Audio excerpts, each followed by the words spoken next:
It's a packed auditorium at the Nigerian Institute of International Affairs, one of the major landmarks of Nigeria's history and foreign policy drivers.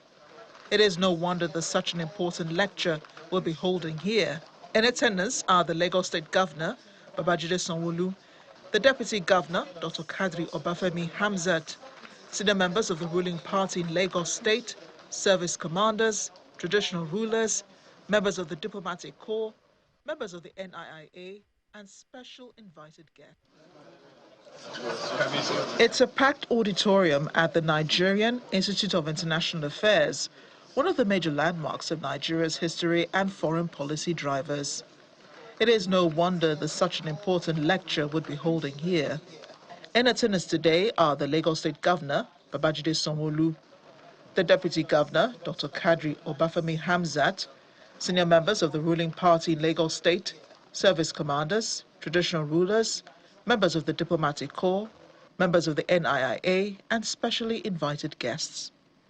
The Director General of the Institute, Professor Hossa Osaye, welcomes guests by highlighting the uniqueness of Lagos, commending Governor Sanwo-Olu for a number of firsts at the Institute.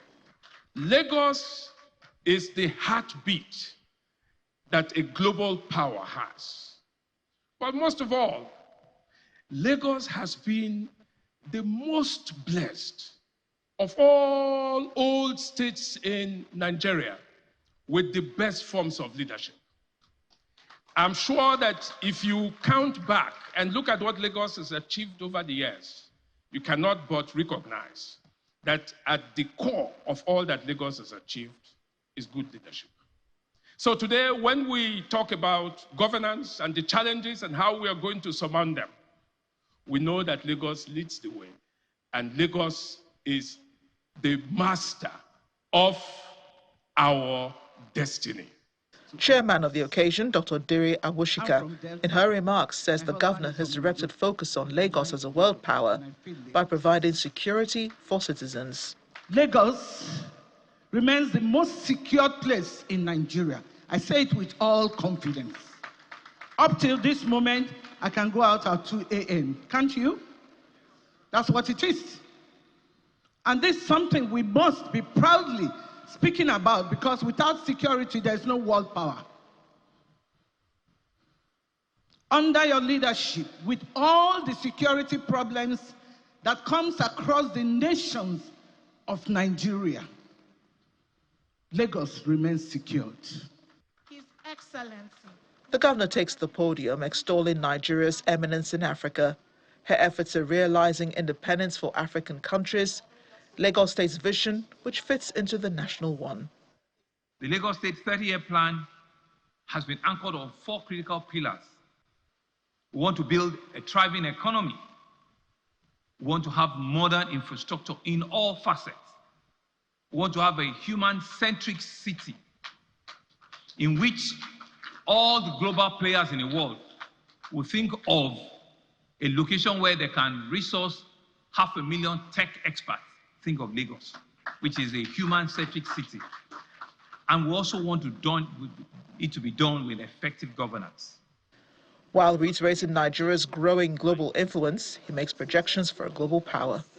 We must now give the range and the depth of our talents, our endowments, and our potential. We must fully maximize to unlock our power to the fullest, especially in those areas and areas in which we're lagging behind. We must do this while also consolidating and conquering new grounds in the spheres in which we have already demonstrated strength. A panel discussion afterwards turned into a mini town hall in which Lagosians asked varying questions from governance to security, which was highly commended. What it does then gives all of us opportunity, the citizenry, to talk one-on-one with our governor, to tell him about our aspirations, our areas of concern, so that he will not gather dust on the table. He will go back to his office, and we are sure actions will be taken. So please invite many more governors, that if you still have a few years to go, months to go in the year, and you know we can do it. The governor's strong projections for Nigeria will certainly outlive his tenure.